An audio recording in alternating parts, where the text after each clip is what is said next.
Bueno, saludo a todos nuestros seguidores. Aquí estamos en UN24 con una visita especial. Nos hace presencia aquí en la sede del grupo Últimas Noticias el fiscal general de la República, doctor Tarek William Saá. Mucho trabajo en estos días, mucho trabajo en estas horas.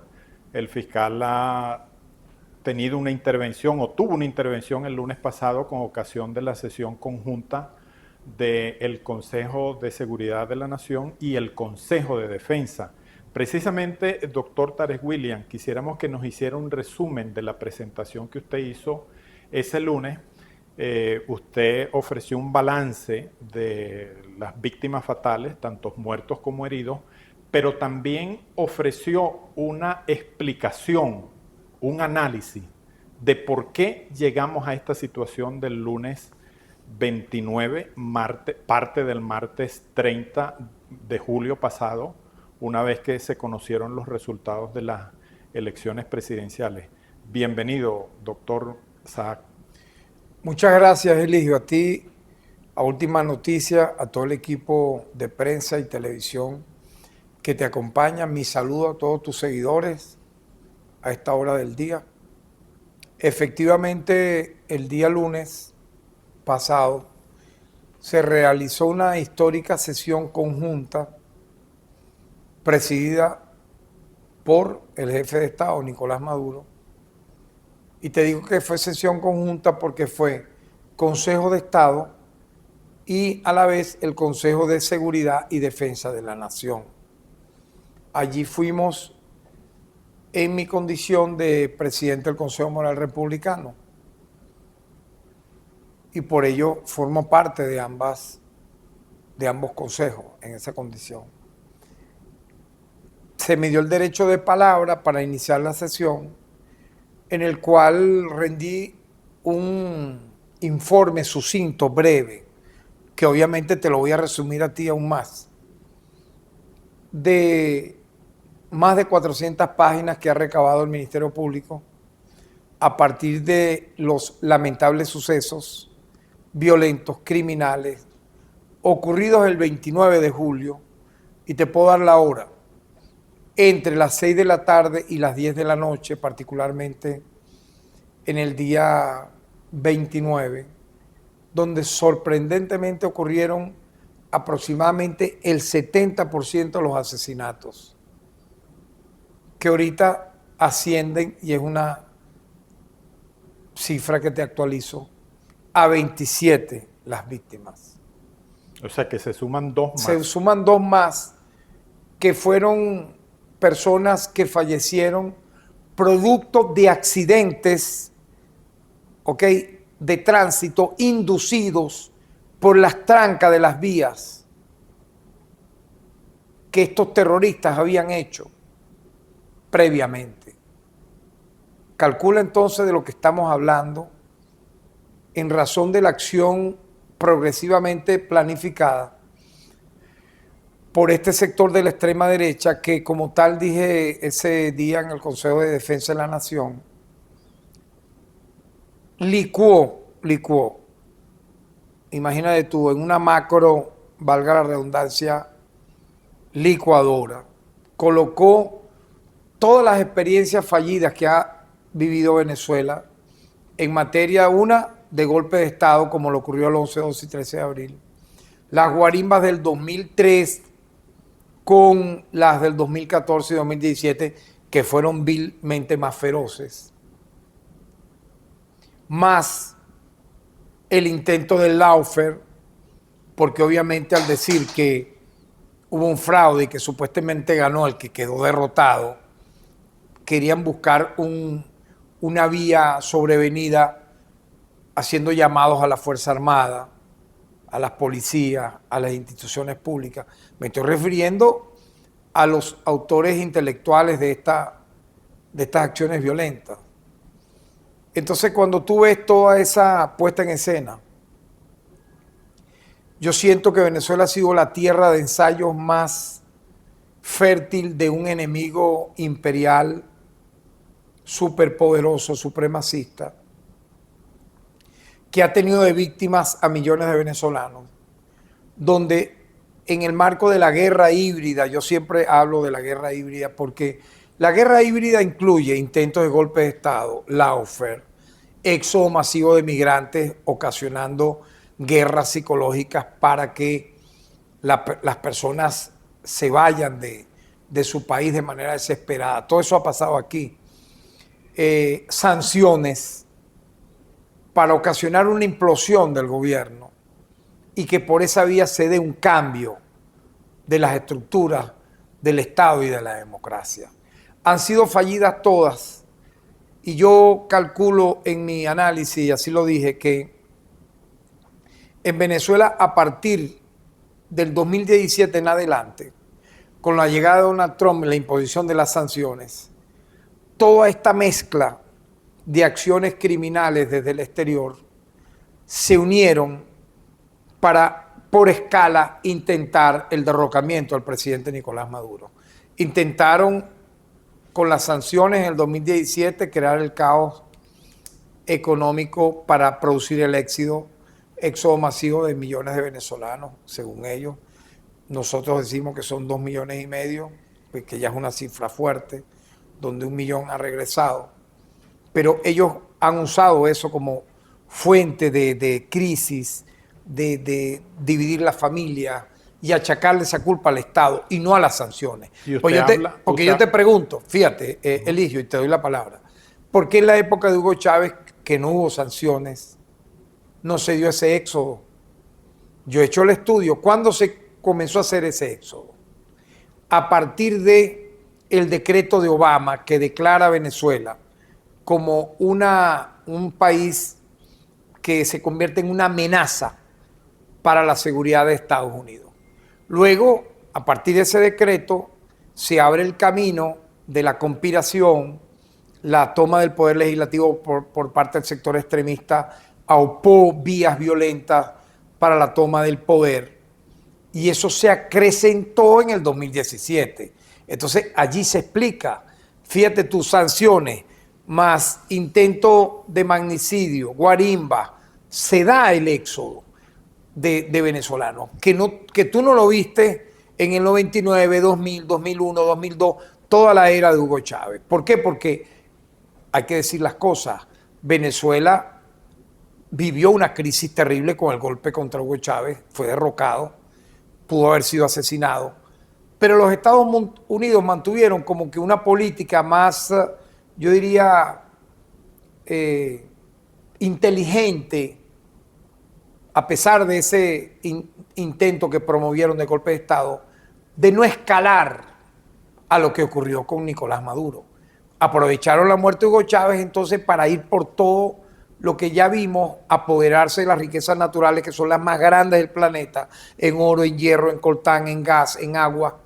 Y eso explica entonces, Eligio, que esto que te estoy narrando, o sea, ellos han visto la oportunidad por escala y se le menguó, por eso es bueno explicar ese tiempo, se le menguó con el llamado gobierno interino del señor Guaidó, que fue un total fracaso, que lo que creó fue desolación en las filas opositoras, pero que les sirvió a ellos para robarse monómeros, robarse Citgo, robarse el oro venezolano que está en el Reino Unido, las cuentas bancarias que están en Estados Unidos, que están en Portugal, que no nos permitieron comprar vacunas contra el COVID en el 2020-2021, que si no fuera por China y Rusia, hubiera sido Venezuela uno de los países con más víctimas de COVID, pero al final no lo fue.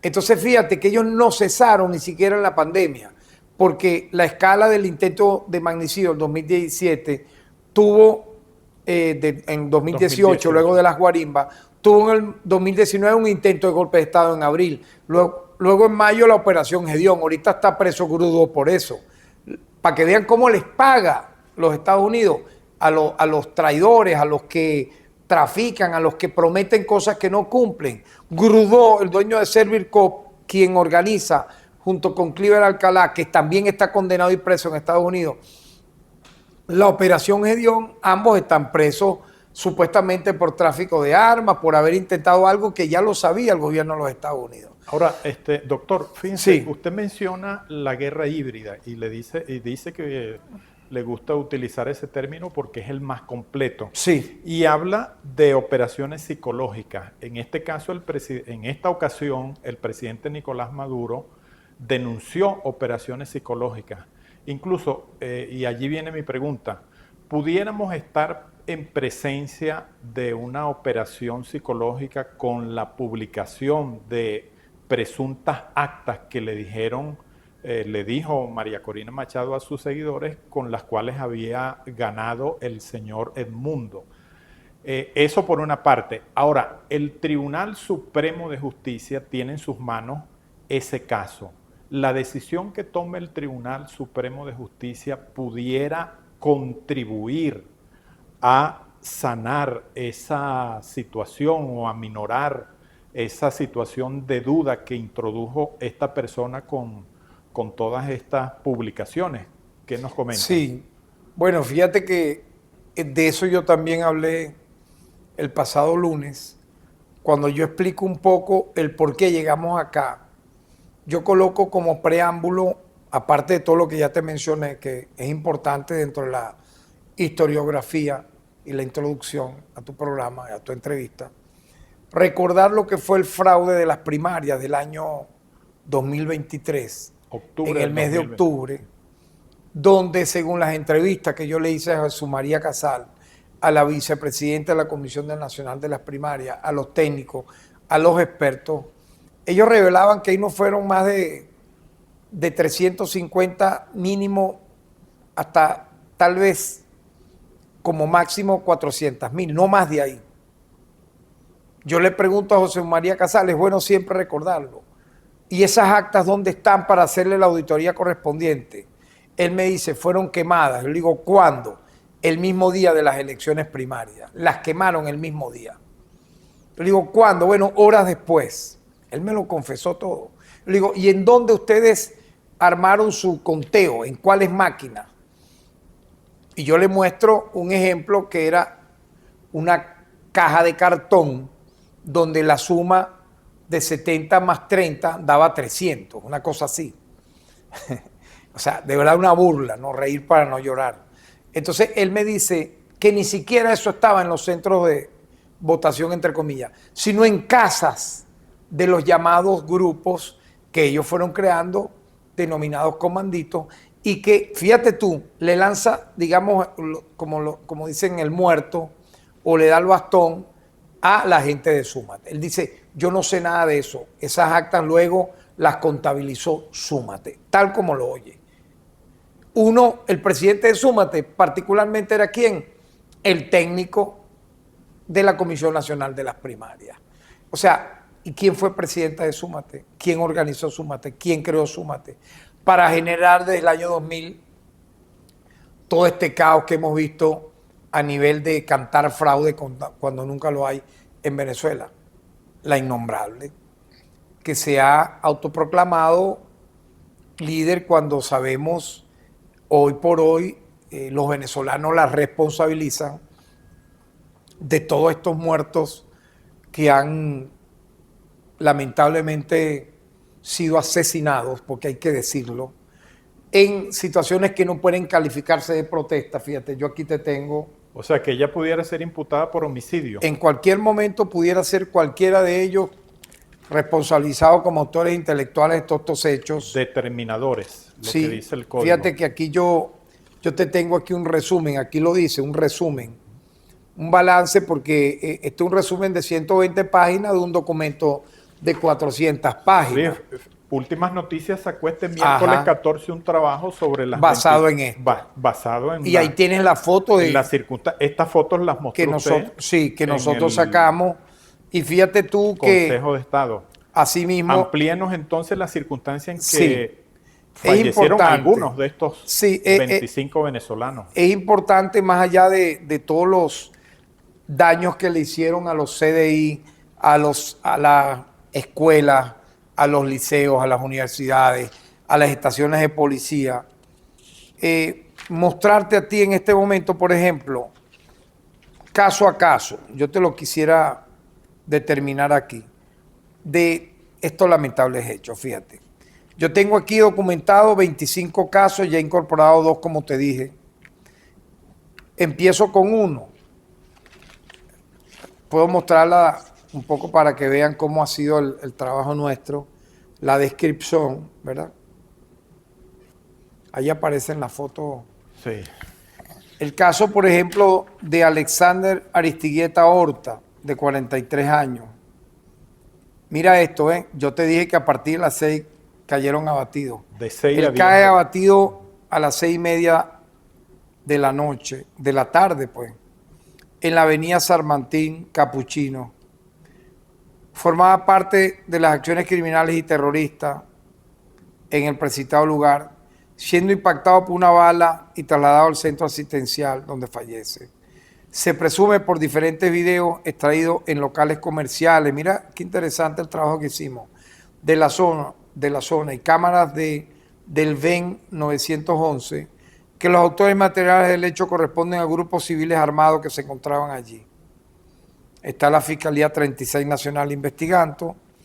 Tenemos como presunto responsable a encapuchados en moto pertenecientes a la banda de El Jefrito y los Boxeadores. Hicimos entrevistas, hicimos experticias telefónicas.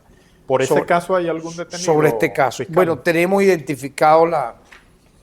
Edgar Alexander se encontraba con Jason Gabriel España Guillén, de 18 años, según la relación que nosotros tenemos allí. Estaban en la estación Capuchino de la avenida San Martín. Está este caso también, fíjate, 29 de julio, 7:30 de la noche. Euris Junior, José Mendoza Roger, de 24 años. Estaba también en Antímano, adyacente al Seguro Social. La víctima se encontraba igualmente en las situaciones violentas, produciéndose una serie de disparos de distintos ángulos, uno de los cuales impactó a la víctima, la cual fue trasladada al Hospital Pérez Carreño, falleciendo posterior a su ingreso.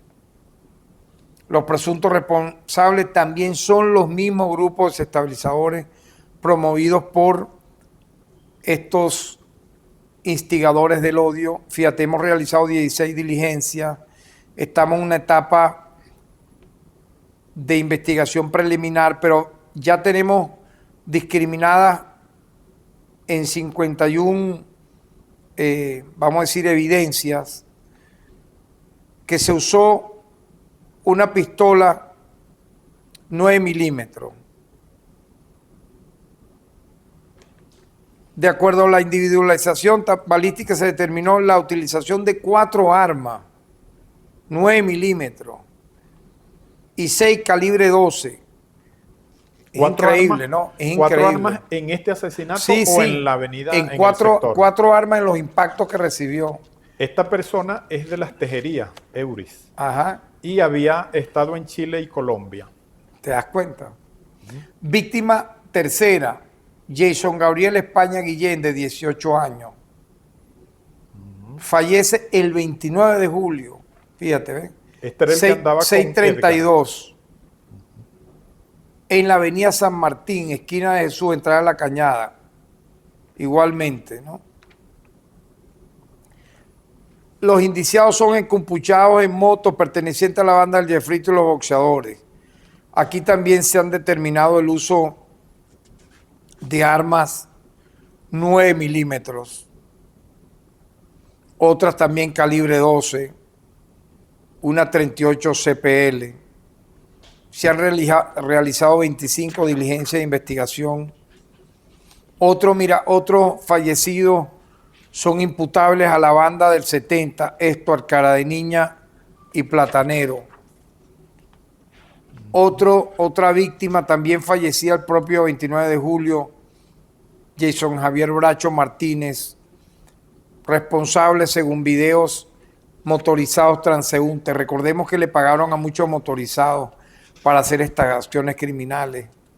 Y así, mira, te puedo ir mencionando Hay dos casos militares y llegamos, fíjate tú, a unos casos muy dramáticos, como este que podemos ver acá, de un funcionario de la Guardia Nacional Bolivariana, José Antonio Torres Blanca, sargento primero de la Guardia Nacional Bolivariana, de 26 años.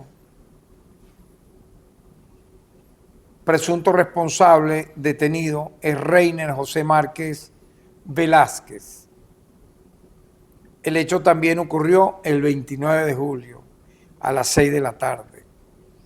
Miembros de grupos armados hicieron presencia en las distintas zonas del municipio de Girardot, entre las que destaca la avenida Bolívar de Maracay.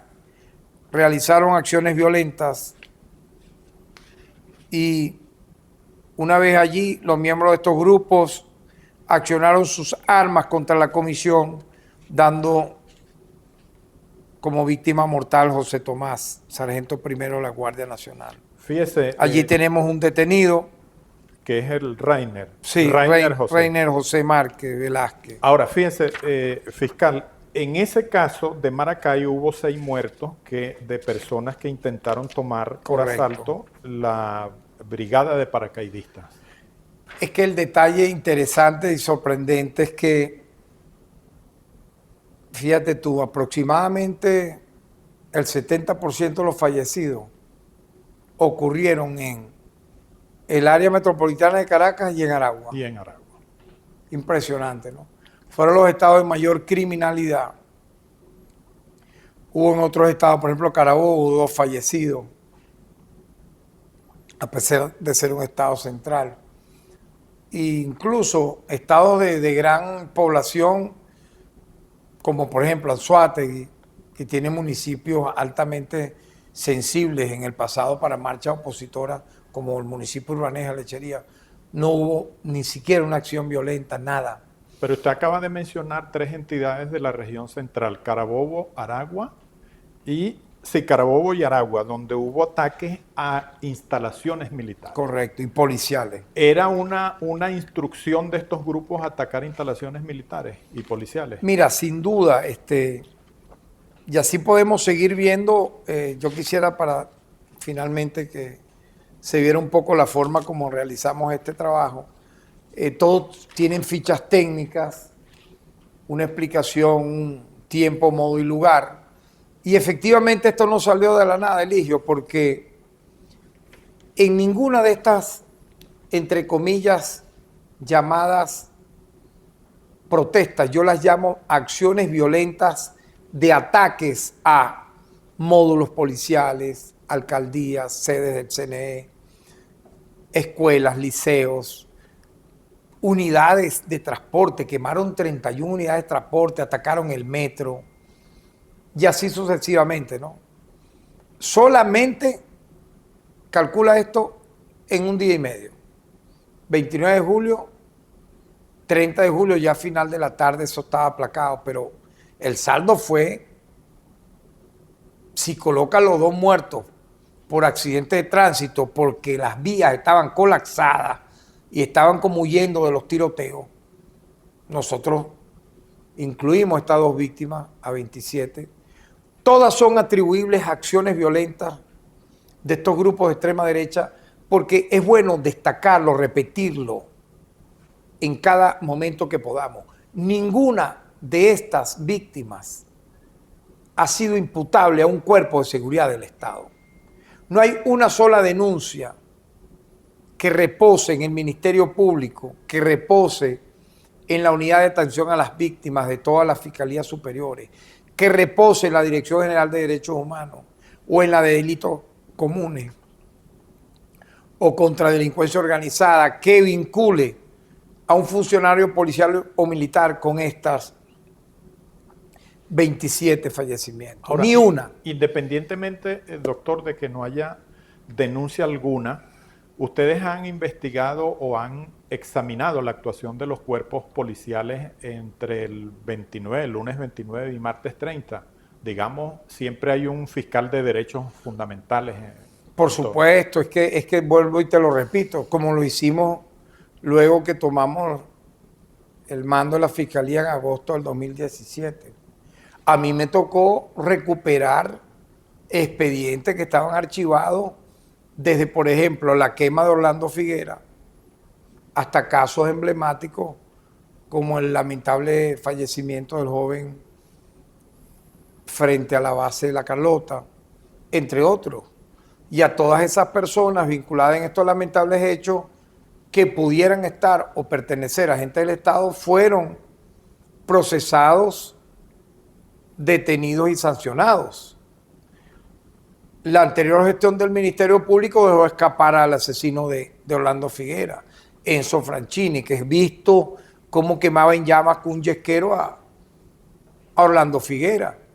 O sea, hubo una inacción absoluta que permitió la acción criminal de estos grupos durante 4 meses.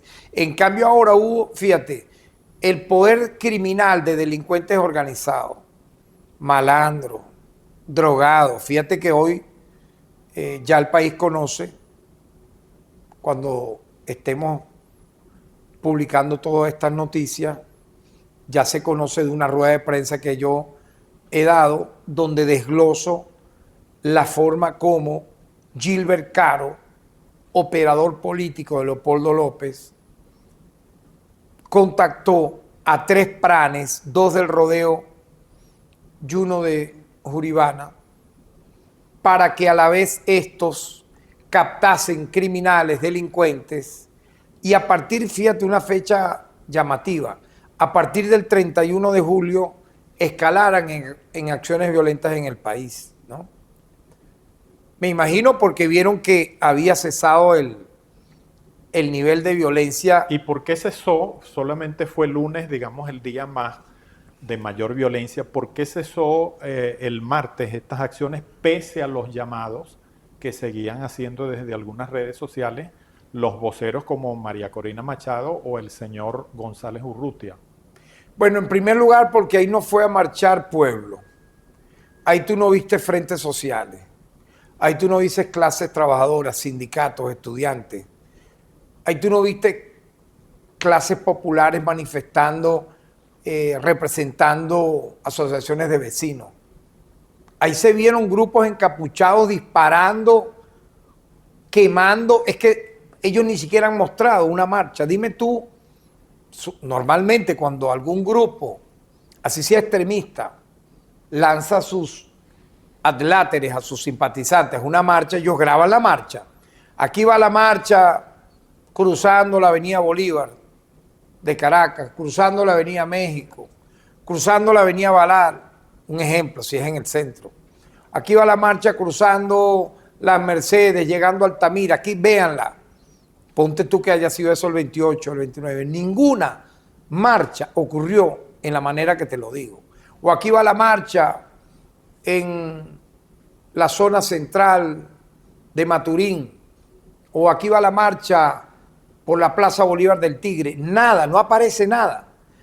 Las imágenes, videos y fotos que aparecen son de encapuchados lanzando bombas molotov, disparando a personas que van caminando por la calle, intentando y logrando quemar sedes policiales, quemar sedes del CNE, quemar centros de salud, unidades autobuseras, para crear pánico y terror en la población. Un mismo patrón, quema, el uso del incendio. Exacto, pero creyendo que iba a ocurrir un Caracazo. Ellos siempre han soñado, es una ensoñación necrofílica, de que vuelva a ocurrir un Caracazo. El Caracazo ocurrió en contra de un paquete neoliberal que impuso Carlos Andrés Pérez porque se lo dictó el Fondo Monetario Internacional y se dio una rebelión popular que fue brutalmente reprimida por Carlos Andrés Pérez, el ministro de Policía de Rómulo Betancourt, el padre del terrorismo de Estado, que dejó como un saldo de 3.000 muertos aproximadamente. La gran mayoría los vimos flotando en el río Guaire. Yo trabajé esos casos con el padre Matías Camuña en la Comisión Justicia y Paz de Petare, de la cual fui un abogado ad honorem en su momento, en su época, y atendía muchas de las víctimas en la oficina del Consejo, la Oficina de Derechos Humanos del Consejo Municipal de Caracas, donde ya tú reporteabas y conoces de todo esto que te narro. Pero por favor, estamos hablando no de una acción de ese calibre, que ellos la desearían, que bajaran los cerros. No, ahí fueron los malandros, a matar, a disparar. Y esta revelación de estos 3 pranes contactados por Gilbert Caro es espeluznante. Como alias El Ratón, alias El Valle, van narrando todo lo que tenían planeado, incluso, fíjate tú, yo también presenté la detención de un traficante colombiano al cual se le incautó 4.000 unidades de Captagon, una droga explosiva realmente brutal. Detenido aquí En Petare, pertenece a la banda de Yuleisi. Ellos han buscado instrumentalizar las bandas de Yuleisi, de Niño Guerrero, de El Tren del Llano, para cometer este tipo de ataques brutales contra nuestro pueblo y desde ahí justificar cualquier acción extranjera bajo el nombre de los derechos humanos. Lo que no ha hecho el mundo entero, ni la ONU, ni ningún organismo internacional, para parar el exterminio en Gaza. Es más, el día 29 de julio, cuando esta gente sale a matar, en Gaza mataron a 100 personas.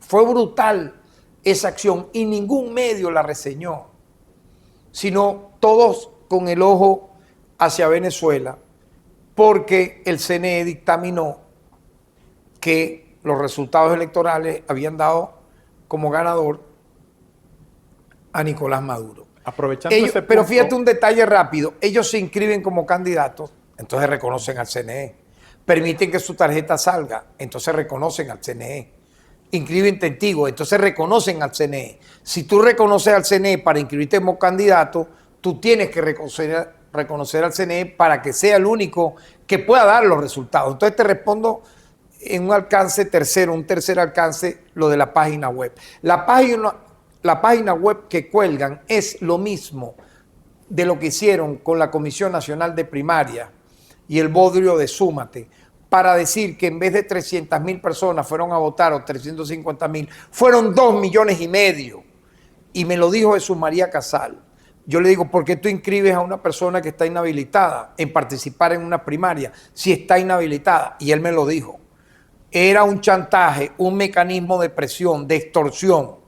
Yo lo traduzco así, porque decía que era un mecanismo de presión, pero eso es extorsión y chantaje, para que en la mesa de diálogo se forzase la desinhabilitación de María Corina Machado, la habilitaran y fuera candidata. Eso es imposible. O sea, que tú utilices de excusa unas primarias chimba donde no fue, donde tú agarras pocos centros de votantes y aglomeras ahí a miles y das a entender que fueron a votar millones. No, no es así. Ellos pretendieron hacer lo mismo con la página web que compraron un día antes de las elecciones, cuelgan un formato donde, mira, es imposible que todas las actas te digan que el porcentaje fue 60% a favor del candidato opositor, 40% en contra. Y aparte todas las firmas son idénticas y aparte todas las actas están escaneadas, borrosas.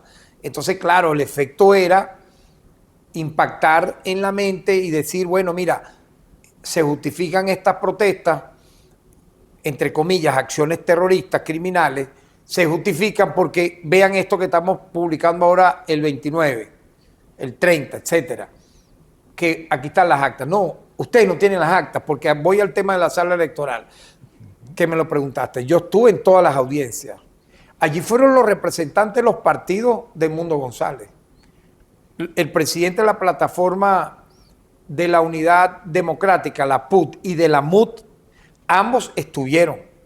Yo accedía a preguntar junto con los fiscales, los magistrados, ¿dónde están las actas? ¿Usted tiene las actas? Ellos respondían, no, las tiene Súmate. Oye, por Dios. A todos los demás candidatos tampoco. Pero es interesante el primero, que no compareció en Mundo González Urrutia. Si usted tiene las actas, usted las muestra, ese es el momento estelar. ¿Por qué no las mostró? Si la sala electoral tiene competencia para dirimir, en este caso, un juicio denominado contencioso electoral. Entonces, fíjate, son muchos fakes que han utilizado. A la par de todo esto, la guerra brutal de carácter terrorista, psicológico, de generar un odio y un crimen de tal magnitud a escala global en la nación que justifique que maten a quien sea en la calle, como pasó con Orlando Figuera, y nadie diga nada, digan, no importa, está bien, él es chavista, tenía una camisa roja, fue quemado vivo, ¿qué importa? Y así. No, eso no puede permitirse, Eligio. Por eso tú me dices, ¿por qué hubo ese corte? Bueno, porque hubo una actuación inmediata del Ministerio Público con los órganos auxiliares de justicia, policiales y militares, con los tribunales, procesando, investigando, judicializando a los responsables de todos estos actos que están descritos en esta resumen que te estoy mostrando y que nosotros vamos a llevar a organismos internacionales. Esto vale la pena que lo conozca el planeta, el mundo. Ahora que habla de organismos internacionales, fiscal, me he enterado por allí, por fuentes, de que mañana o en las próximas horas, la Organización de Estados Americanos prepara una resolución, una sesión para debatir una resolución y condenar a Venezuela por presuntas violaciones a derechos humanos. ¿Pero con qué moral? ¿Quién lo va a hacer? Almagro, que ha sido el autor material de golpes de Estado en la región, que fue el principal responsable del derrocamiento de Evo Morales en Bolivia y que instauró una dictadura a la cual él le lavó la cara y aplaudió. ¿De quién estamos hablando? De una organización a la cual primero no pertenece Venezuela, segundo no tiene autoridad legítima de ningún tipo para intervenir en los asuntos internos de las naciones, tercero no es un árbitro electoral, cuarto ya Venezuela tiene sus propias maneras de investigar los hechos. Aquí nosotros te estamos apenas de forma breve presentando un informe en este programa que ya lo entregamos al Consejo de Estado y Consejo de Defensa de la Nación, que estamos decantando, que estamos actualizando para en el momento correspondiente presentarlo ante los organismos internacionales. Pero ellos mismos no tienen ninguna sola prueba, ningún elemento de convicción que determine que algún cuerpo de seguridad cometió tal o cual crimen. Y de haberlo, yo te lo digo aquí, y de haberlo, actuaría el Ministerio Público en consecuencia. Pero no lo han mostrado porque no lo tienen. Entonces, ¿qué van a inventar? Ellos están buscando inventar una víctima a través de páginas fantasmas. No, mira, aquí no. Aquí existe es la experticia forense. Aquí existen las diligencias. Aquí existen las pruebas que pueden ser grafotécnicas, dactiloscopias, planimetría, balística, etcétera. No es una página web que tú coloques, inventes una historia y digas que fue, ponte tú, los hechos que ocurrieron de esta manera, voltearlos tú a tu manera para culpar al Estado. Eso es el lawfare, eso es la guerra sucia, eso es simple y llanamente la mentira sobre la verdad. Ahora, van a venir a hacerlo eso un mes después, luego que nosotros hemos hecho este informe contundente. ¿Cuáles son los medios de prueba que ellos tienen? Ninguno. Ellos son los responsables de esas muertes. Ellos son los que llamaron a manifestar y a quemar. Ellos son los que utilizaron delincuentes. La mayoría tienen prontuario policial. La mayoría estuvieron involucrados en hechos punibles. Además, una cosa es manifestar en función de un ideal y otra es ir a quemar sedes policiales, sedes del CNE, alcaldías, centros de salud, liceos, unidades de autobuses que la usa el pueblo, señores, tanto que cuesta eso, el metro y así sucesivamente. O sea, eso, ¿por qué no hablan de eso? La OEA habla de eso. ¿Dónde están las imágenes de ellos? Nosotros tenemos las nuestras y por eso hay que difundirlas. Fíjate que tan es así que en el Consejo de Estado yo muestro un video y se está transmitiendo por las redes del ciudadano presidente de la República y TikTok la censuró. Pero ¿por qué TikTok no censuró en tiempo real cuando los manifestantes terroristas estaban quemando todas las sedes de policía que podían estar en su camino? Incluso el presidente dijo que la mayoría de las imágenes que se usaron para la investigación penal u otras investigaciones salieron de la propia red TikTok. Mire, fiscal, no quiero desaprovechar la oportunidad, su presencia aquí en el grupo Últimas Noticias, para consultarle sobre un juicio abierto a María Corina Machado en el año 2004 por conspiración, con ocasión de la recolección de firmas para la activación del referéndum revocatorio contra el entonces presidente Hugo Chávez. María Corina Machado y otros directivos de Súmate presentaron una serie de firmas, entre ellas 800.000 que resultaron irregulares y que el CNE digamos, las invalidó por esa razón. Ellos tuvieron que hacer un reafirmazo, intervino la sala electoral resucitando las 800.000 firmas planas. En fin, por ese hecho tiene un juicio abierto por el delito de conspiración, pero no hemos conocido de que ese juicio se haya iniciado. ¿Tiene el Ministerio Público algún conocimiento? Fíjate tú que siempre es el mismo modo operandi. Utilizar a súmate, firmas planas, yo llamaría ahora actas planas.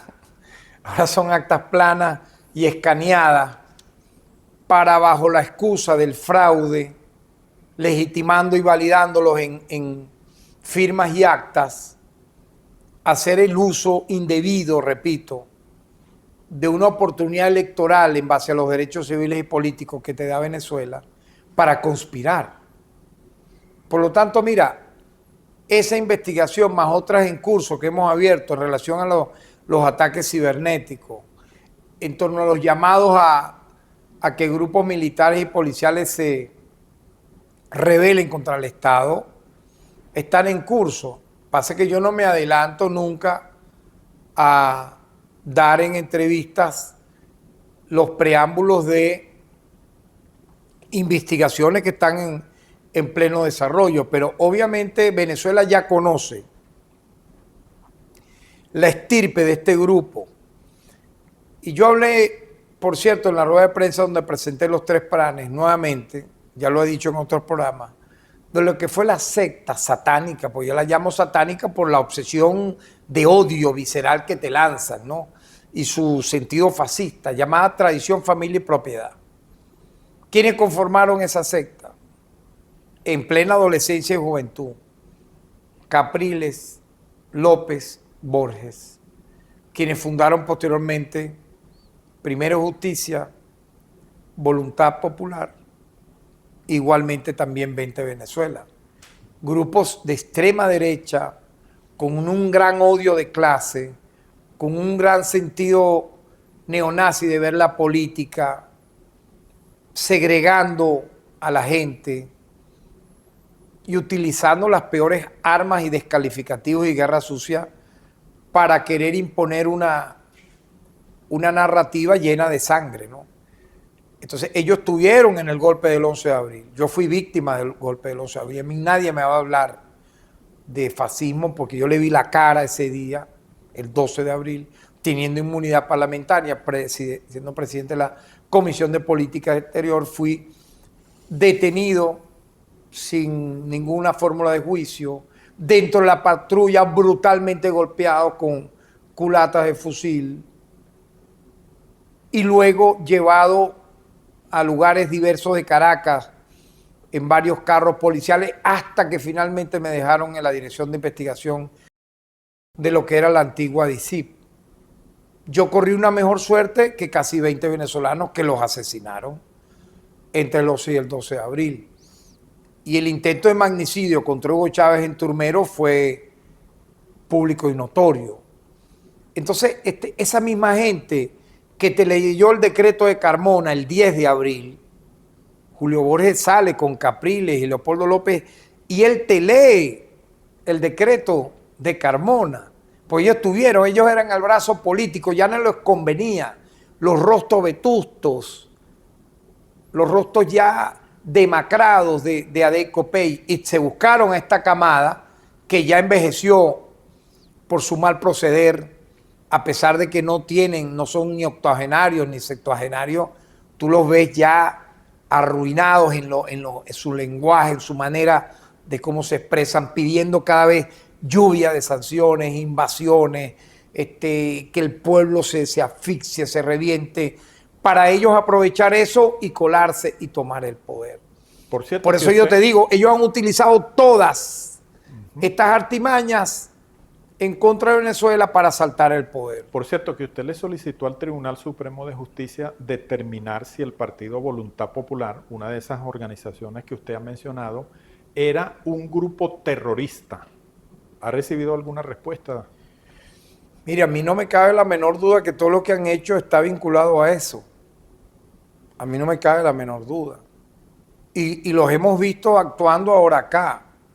¿Por qué aparece Gilbert Caro, que fue un diputado? Señores, ¿dónde cabe que una persona procesada por matar a un inocente, Gilbert Caro mató, fue preso por homicidio, se convirtió en el líder de Voluntad Popular y lo llevaron a la asamblea?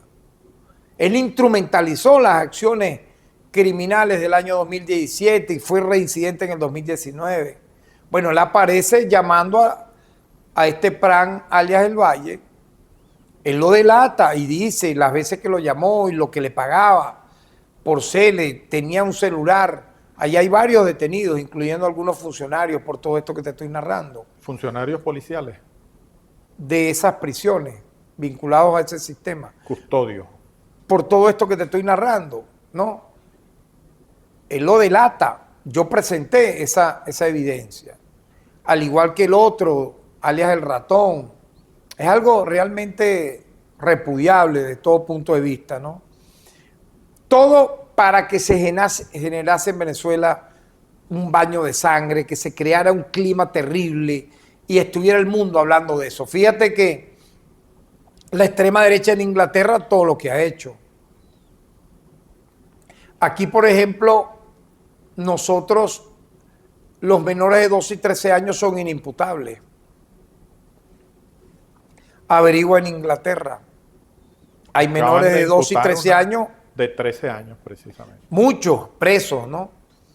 Entonces, cuando Venezuela asume la justicia para colocar a buen resguardo en los lugares de reclusión respectiva, si son mujeres, en lugar de mujeres, son adolescentes, en lugar de adolescentes, y así sucesivamente, a estas personas, entonces quieren hacer de ello un escándalo cuando no pueden demostrar, porque no tienen elementos de prueba, lo que está supuestamente a la luz del día, que es la verdad que nosotros hemos mostrado. Y vuelvo y te repito, ¿cuáles han sido las consideraciones, por ejemplo, en contra del Estado sionista de Israel en Gaza? Si hace poco estuvo Netanyahu en el Congreso de Estados Unidos y fue ovacionado de pie por todos esos republicanos y demócratas. Hubo una sola parlamentaria que lo llamó genocida, haciendo la excepción. Entonces tú te pones a hacer esas preguntas. Ah, ¿por qué? Porque Israel es brazo armado, brazo ideológico del poder mundial, que domina la tierra, que domina las redes, que domina todo. Entonces, obviamente no son intocables, pero pretendieron hacer de Venezuela una tierra totalmente implosionada, arrasada, culpar al Estado de ello, que estuviéramos ahorita en medio de esta entrevista, fíjate, han pasado casi 3 semanas de las elecciones del 28 de julio, aquí si el plan de ellos hubiera ocurrido, se da el apagón de la transmisión de las actas simultáneo al baño de sangre en el país, y Venezuela no sabemos dónde hubiera estado ahorita. Hubo una decisión en base a una votación popular que dictaminó como resultado que se transmitió vía electrónica el CNE a la medianoche del 28-29 de julio, que no fue acatada por uno de los factores opositores que compitieron. Sí fue bueno el CNE para que saliera en el tarjetón Edmundo González, no fue bueno para luego determinar que perdió. Pero todos los demás candidatos que estuvieron en la sala electoral del TCJ, donde estuvimos presentes, reconocen al CNE como el único árbitro que puede dar los resultados. Incluso los propios representantes de los partidos del señor Edmundo González. ¿Quién más puede dar los resultados? ¿La va de una página web colgada y comprada en el exterior? Imposible. Entonces, yo quiero que se entienda que todo ha sido una puesta en escena, como yo lo he dicho, una tierra de ensayo de muchas acciones anteriores, como la primavera árabe, como la revolución de colores, como lo que ocurrió en Ucrania, como lo que ocurrió en Egipto, como lo que ocurrió en su momento vamos a decir así, en la Europa del Este, en la época de la Unión Soviética, en Afganistán, lo que luego ocurrió lamentablemente y ese es otro escenario de otro tipo de guerra híbrida, en Libia, en Irak, no es la sombra de lo que era Libia e Irak. Yo visité ambos países, estando vivo Hussein y estando vivo Gaddafi. Anda a ver ahorita la sombra de lo que puede haber sido en su momento ambas naciones. Eran naciones de una altísima prosperidad en el Medio Oriente. Hoy son países arrasados, donde no existe nada. Eso fuera Venezuela ahorita. Si tú me preguntas qué hubieran querido ellos de Venezuela en todo este plan, que fuera una copia de lo que hoy es Libia e Irak. Países petroleros como Venezuela, de un altísimo poder, vamos a decir así, en su, valga la redundancia, producción petrolera, por las reservas que tiene, no fueron cómplices de los Estados Unidos de sus dictámenes. El gobierno de Hussein, el gobierno de Gaddafi, los mataron, cometieron magnicidio, los derrocaron, cometieron magnicidio, se apoderaron de esos dos países y su pueblo pasando el hambre, el éxodo ha sido interminable.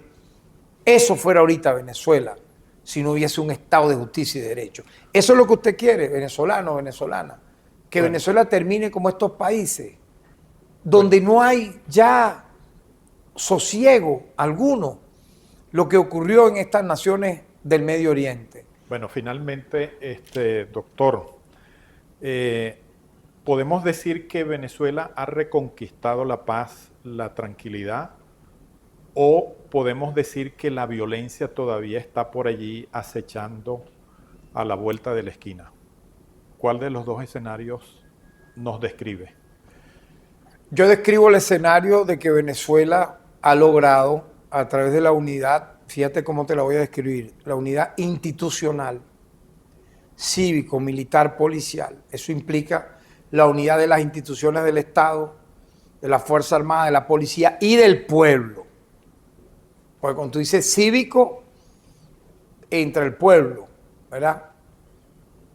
Ha logrado detener este plan macabro de querer convertirnos en lo que ya te dije, en una Irak y en una Libia, que nos expolien, nos roben todo el petróleo a cambio de la destrucción absoluta del Estado, de la democracia y de nuestros pueblos, que reine el caos para que el imperio se robe el petróleo y la riqueza y el dinero que tenía tanto Libia y Irak en bancos extranjeros. Hemos evitado que eso ocurra, hemos frenado eso en seco. Venezuela está totalmente ahorita, afortunadamente, y eso se vio en la primera semana, en total normalidad, particularmente donde hubo más acciones terribles, que fue en el área metropolitana de Caracas, en algunos sectores. Porque fíjate un detalle, la clase media no salió a protestar, ni pacífica ni violentamente. No tomó como los enseñaron, porque están hartos de lo que fue las guarimbas que diseñó Robert Alonso. ¿Te acuerdas que él llamaba a acercar a la gente en sus propias urbanizaciones para generar ese caos, ese odio? Y finalmente eso se le revirtió a la propia clase media, particularmente en las zonas del este de Caracas. Eso ya están hartos de eso. Y se fueron hartando en el 2003, luego en el 2014, mucho más en el 2017.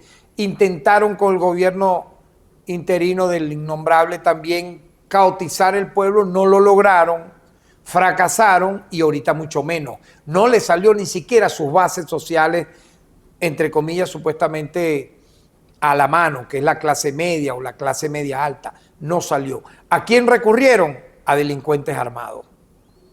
Entonces, yo siento que Venezuela ha recobrado la paz, se está fortaleciendo cada día, estamos luchando fuertemente contra este enemigo tan poderoso. La sala electoral está haciendo su trabajo, se ha conocido el inicio del peritaje, habrá un dictamen y eso tiene que acatarse. ¿Por qué? Porque ese es el poder establecido de una nación. Y no lo que diga intereses de gobiernos extranjeros, sea de la OEA, sea de quien sea. Yo felicito a nuestro pueblo, que es el pueblo, créeme, de los más heroicos del mundo, para poder haber resistido 25 años de ataques sistemáticos que cualquier nación ya estuviera en ceniza. Y esa es la envidia que les da, la rabia que les da que Venezuela, quien llega acá, ve un país próspero, gente buena. Oye, tú vas con seguridad a las calles, hasta Donald Trump ha reconocido que Venezuela es uno de los países más seguros del mundo. Yo señalaba con Dice cifras... que aquí va a haber la asamblea, la convención del partido Bueno, imagínate, pues, republicano. ya lo anunció. Ya anunció que eso, más allá de cualquier ironía, es un reconocimiento al Estado venezolano. Ahora, doctor, no quiero tampoco dejar pasar la oportunidad. El presidente Maduro ha sido muy crítico de estos dueños de las redes. ¿Es posible una acción penal, una demanda internacional de parte del Estado venezolano contra esos dueños de redes? Bueno, fíjate que ya en el mundo se están alzando las voces contra esos dueños de redes. En el mundo. En Inglaterra ya están hablando de acciones legales, judiciales, internacionales. Incluso dicen que esas redes son enemigas y se convierten en un peligro para la humanidad. O sea, lo van a descubrir ahora. Pero aquí en Venezuela Bueno, el mira, sistema de justicia yo creo la Asamblea Nacional está debatiendo varias leyes. Una contra el fascismo, una vinculada al tema de la ONG, otra vinculada al tema cibernético. Se creó un Consejo Nacional Cibernético. Todo está ahorita evaluándose para, en medio de todo esto que ha ocurrido, prevenir, obviamente, daños posteriores, porque esta gente de verdad no tiene ningún tipo de escrúpulos, sino la soberbia, la ambición de poder para apoderarse de las riquezas de Venezuela, como lo fue en el pasado, una colonia de los Estados Unidos, donde todas las riquezas nuestras eran llevadas allá. Yo nací en una ciudad petrolera, el Tigre, estaba en Anzoátegui. El petróleo en el Tigre pudo haber durado 100 años y duró de 1933 hasta los años 60. O sea, 30 años acabaron con toda la reserva que había en Campo Oficina, en San Tomé, producto de la avaricia, igual lo que hicieron en el Zulia, las grandes compañías transnacionales estadounidenses. Es lo que desearían nuevamente.